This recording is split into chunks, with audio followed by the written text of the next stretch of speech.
begin by taking you back to the basics and the very thoughts and ideas that have brought us here together today. I want to ask you a few questions. What makes you tick? And what are you passionate about? How do you make sense of things, of the world, and of the people around you?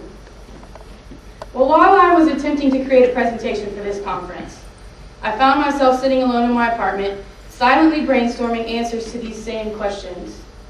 I thought about general semantics,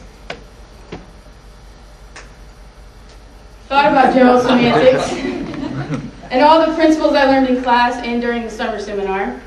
I thought about response-side semantics, the structural differential, indexing, dating. I thought about the papers and book chapters I've read since I began working at the Institute. Each time I felt like I had an original idea, I lost the momentum to complete it just as quickly as I had created it. I needed some guidance. I needed a mentor. I needed a miracle. Sure, there were words of wisdom from people such as Don Ranley, Aldous Huxley, Irving J. Lee, and Ken Johnson right at my fingertips. But this day, I needed something more. And much to my surprise, someone very special entered my living room. Oprah. Now come on, you all know you've at least watched it once or twice. Well, I suddenly remembered that my roommate had mentioned a teary-eyed Oprah she had seen earlier in the day. And well, who doesn't like a little wallowing in their own sorrow at a point of frustration? It was 7:47 p.m. and just in time for the daily Oprah rerun. It was a success because within the first 10 minutes, I looked like this. The guest that day was Professor Elie Wiesel. Professor Wiesel is a Holocaust survivor, author of the Holocaust memoir Night, and also a Nobel Peace Prize winner. The show was a tribute to 50 winners of an essay contest for high school students. The students were asked to reflect upon how Professor Wiesel's accounts of the Holocaust in his book Night were relevant to their own lives. As the show unfolded, I saw the way the high school students had been affected by the lives so brutally lost some 60 years ago. One African American student by the name of Marissa West wrote in her essay, his strokes are swift, obviously the signature of a hand that has touched his pen to so many inside covers that the letters of his name have morphed into unknown figures. Like many authors, he signed the first page of his memoir, Night, as a gift to the innumerable readers who would see his name and attach humanity to the words of a past generation. Elie Wiesel, a name like any other, but his name will always be written with a hand that carries an indescribable burden, a burden carried by the millions of others who still face persecution for being different. As a young black woman, I carry stories. I carry the lives and the shadows of the generations before me who have given me more than just the color of my skin and the unruly texture of my hair. The stories I carry are graced with the accomplishments of my race and strengthened with our struggles. Another winner, Jessica Goldstein, wrote, "Why is Elie Wiesel's book Night relevant today? Because it could have been anyone. Because all we have to do is remember. This isn't some run into a burning building, defy gravity, duck kryptonite, and save the day kind of heroism. It's saving lives by honoring them, even when they're over. Because it happened, and there are those who do not have the luxury of forgetting. They can never unsee what they saw, because perception is more powerful than fact. What actually happened is not nearly as important as what we recall. Memory can erase. It can shake the earth like an Etch-a-Sketch, and things are gone as if they never existed.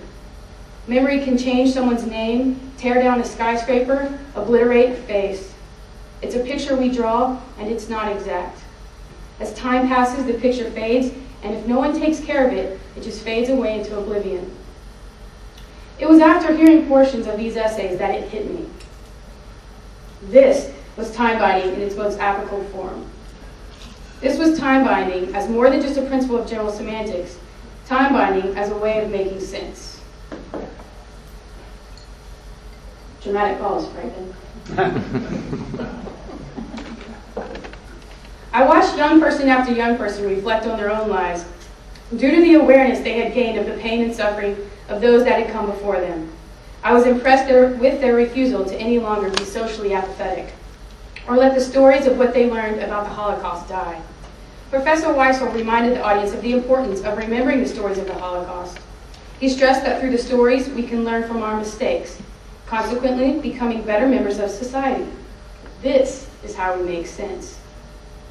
Well, just as I reached my personal high, my manufactured feeling of euphoria, the show took a turn. Oprah introduced two teenagers who had survived the travesties of Rwanda.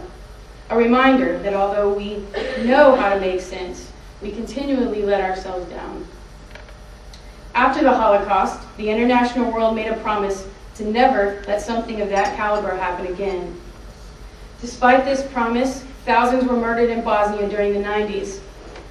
It's said that some 800,000 were slaughtered in Rwanda in 1994 in the name of discrimination. Even more recently, non-Arab citizens of Sudan continue to be slain. How can we possibly make sense of something as mindless as these atrocities? In general semantics, we learned about our ability to self-reflect. We can reflect upon reflections to an endless degree. We also learn that time binding sets us apart from all other species. With the ability to pass information on from one generation to the next, we can continually improve upon our societies. In theory, these principles of self-reflection and time binding make sense. However, I was left with the question, if all this makes sense, why was I watching survivors of Rwanda plead with the world to help stop the madness in their country in the year 2006? What part of this don't we understand? What piece of this puzzle are we missing? Aldous Huxley once said, "A culture cannot be discriminatively accepted, much less be modified, except by persons who have seen through it, by persons who have cut holes in the confining stockade of verbalized symbols, and so are able to look at the world and by reflection at themselves in a new and relatively unprejudiced way. Such persons are not merely born, they must also be made." But how? In the field of formal education, what the would-be hole-cutter needs is knowledge. Knowledge of the past and present history of cultures and all their fantastic variety, and knowledge about the nature and limitations, the uses and abuses of language. A man who knows that there have been many cultures and that each culture claims to be the best and truest of all will find it hard to take too seriously the boastings and dogmatizings of his own tradition.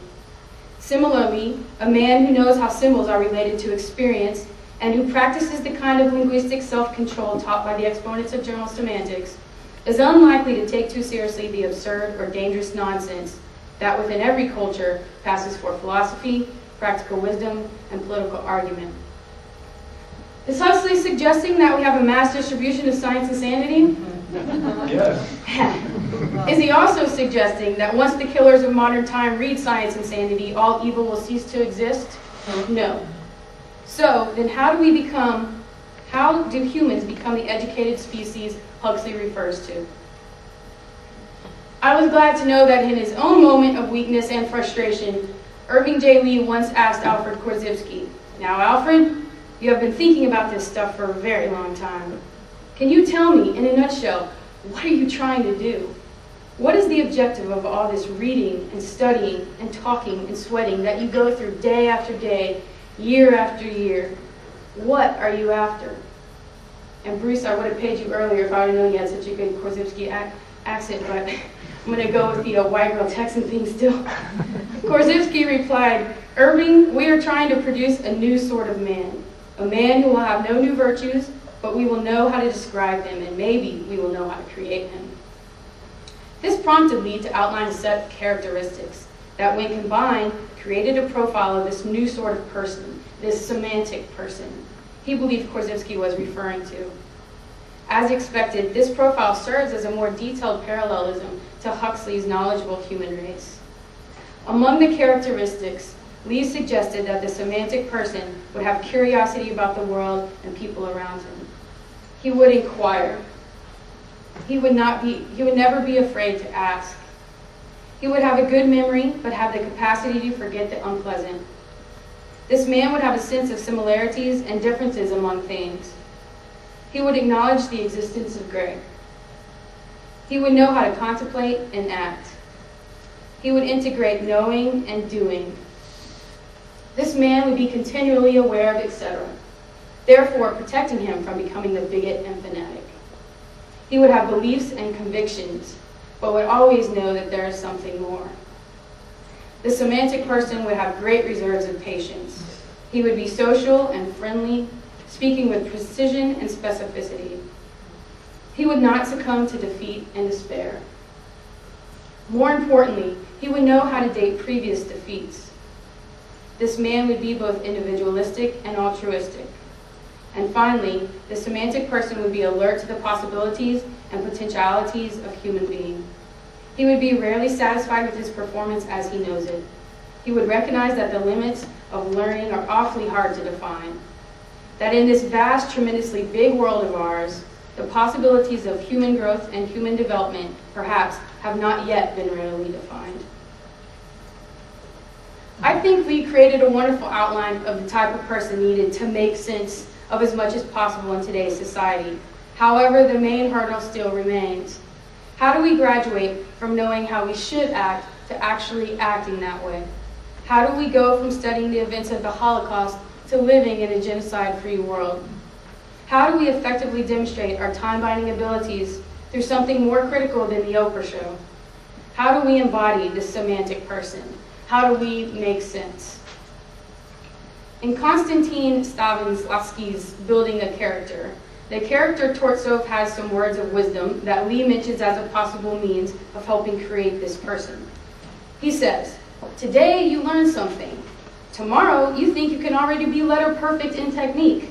But the system is not a hand-me-down suit that you put on and walk off in, or a cookbook where all you need to do is find the page and there's your recipe.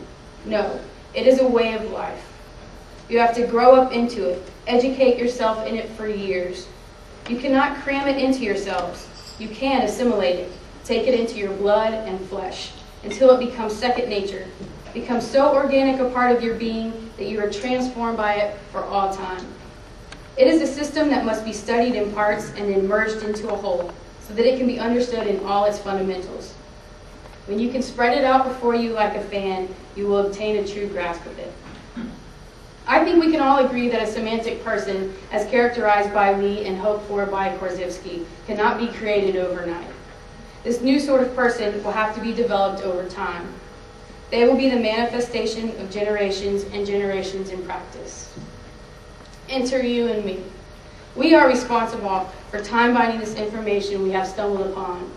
We must be a voice for the following generations in creating healthier minds, more shades of gray, the realistic beginning to a genocide-free world.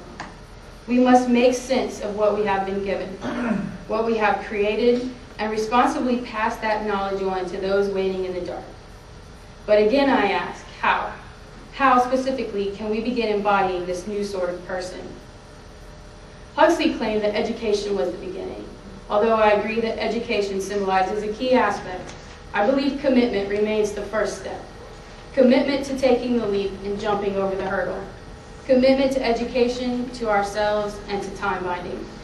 Commitment to working each day of our lives toward making more sense than we did the day before.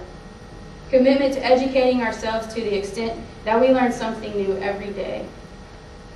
Commitment to recognizing that each day represents a different day than the one preceding and following it. Commitment to molding our knowledge into a reliable and valid foundation from day to day. And last, but not finally, commitment to practicing this through reading, writing, creating, learning, discovering, challenging, and even stumbling upon a teary-eyed Oprah show.